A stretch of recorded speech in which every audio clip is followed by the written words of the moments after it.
Welcome in. We are within our eclipse season, coming up on the lunar eclipse this Thursday. Zodiac sign is Pisces, 4 degrees, 54 minutes, making it a true Pisces-Pisces lunar eclipse.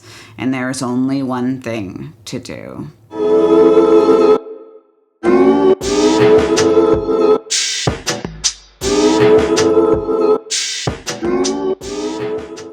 So I wanted to get into it, and I wanted to talk about processing full moon energy and talk about this very simple rhythm that happens over and over and over and over again of a new moon and then a full moon and then a new moon and then a full moon.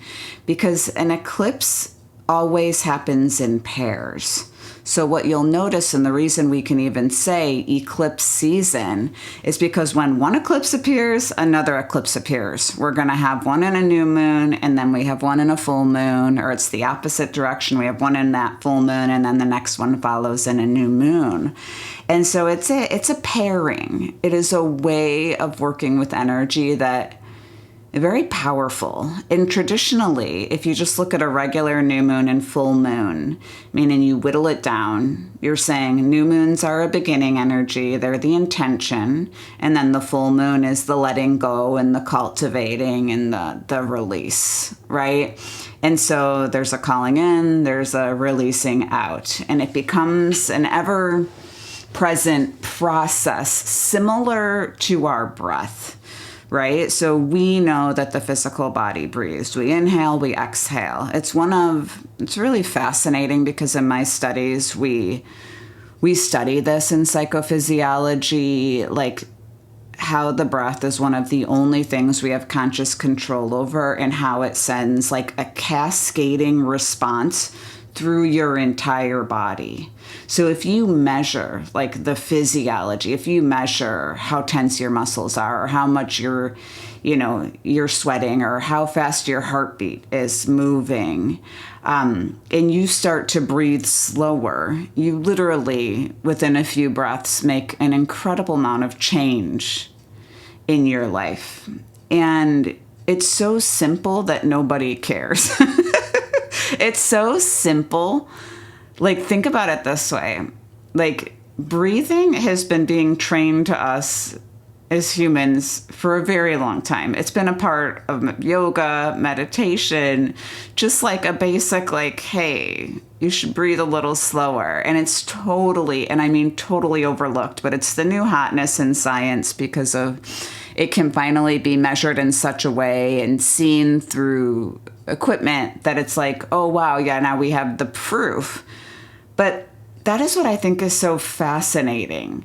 Some of us need proof to believe, and some of us don't.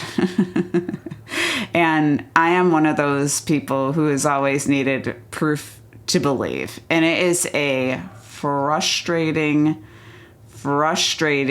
cycle when you realize how powerful belief is in your perception and how you show up, and how frustrating it is when you can't get yourself to believe till it's already happened. And so as we walk into this Pisces, lunar eclipse, I wanted to bring you into the heart of it, to the story of it, to the understanding of it, to the mystery of it, to why it should matter, irrelevant of if we're on a lunar eclipse or not, but just the idea of Pisces in your everyday life. Like, where did it come from? What is this glyph? Why does it matter? Why did they pick this glyph? And that's often where you can start in astrology, is just asking, why did the astrologers pick this symbol? Why does it go in this order? These are all the very interesting ways of digging in. And so Pisces is two little, I don't know the word for them. They're like little half parentheses facing each other with a line through. Two fish swimming in opposite directions is the common way to observe it.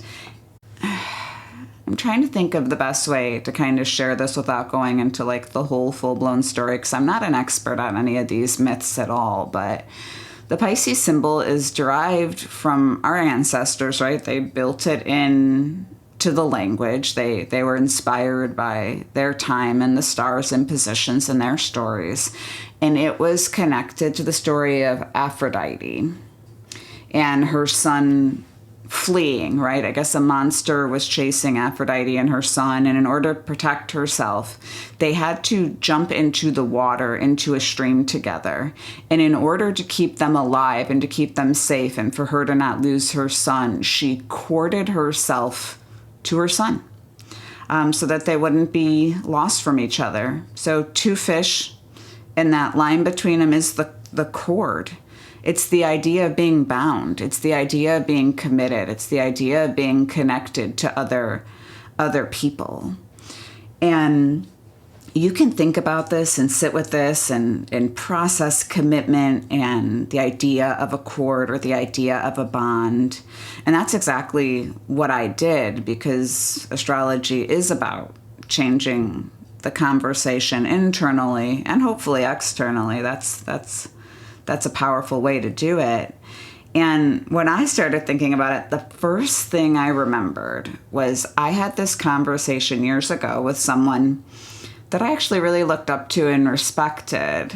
And she had a position on cords or cording that didn't agree with my own, that was really contrary to what I believed. And I think it gets at the heart of what Pisces teaches. So for her, cords were negative. They were bad. They were third dimensional. They were a limitation. They were someone projecting on you. They were a lot of things. And I'm sure she had been through so many negative experiences to reinforce that. And I tried to bring up, and I remember she looked at me like I was crazy. I was like, cords can be good too. You know, they're bonds, right? Like a cord is a bond between two beings. And she thought I was wrong, and I thought she was wrong. And in the end, Pisces would say, you probably both are wrong, and you both are right, right? Like, that's Pisces. Pisces is like, well, she's right and you're right, and make it make sense. And so Aphrodite, using the cord with her son, could have protected them both and kept them together, and it could have drowned them both when one of them could have survived. That is to say, maybe we don't know in the moment that when the cord and the bond is made, what it will do. And so when you move from relationship to relationship, when you move from job to job, when you move from house to house and city, and you'll feel, the energetic cord or the bonds or the root or the way in which you want to become connected, right, to a person, an experience, or a place, it can start and end in two different places. And that is what makes the beginning and end the same thing, and so absolutely complicated and so absolutely complex and so beautiful. It's not about, in astrology, you being able to give an exact meaning of Pisces that is true to everyone. Archetypes they're archetypes. They're representations. They're to be worked with. They're to be understood. They are heightened energy. They are lessons that you can learn. And you can take these symbols and you could bring them into your life. You could bring them into your practice, and you could sit with just two fish, a cord, and a beginning and an ending. And then you could attempt, and this is where it gets really hard and really interesting, and the AI prompt can help you. You can attempt to figure out where you are in that process in different areas of your life, and what it means to come into balance and to always be with something is Pisces. It's a commitment. It's two fish swimming in opposite directions, corded together. They're not leaving each other. And it's a powerful thing. But in so many ways, they do leave each other, and they exchange and they move. But the ideal, or what comes together, is that they can coexist. So wanted to give you that It is a mysterious energy, Pisces. It is a energy that always will invite introspection. To put it in the first 10 degrees, we were set up for what I call the Pisces-Pisces-Pisces sandwich, just because full moons already feel Pisces enough to me on their own. A full moon already feels like a Pisces. Then you put it in the lunar eclipse, which is like more.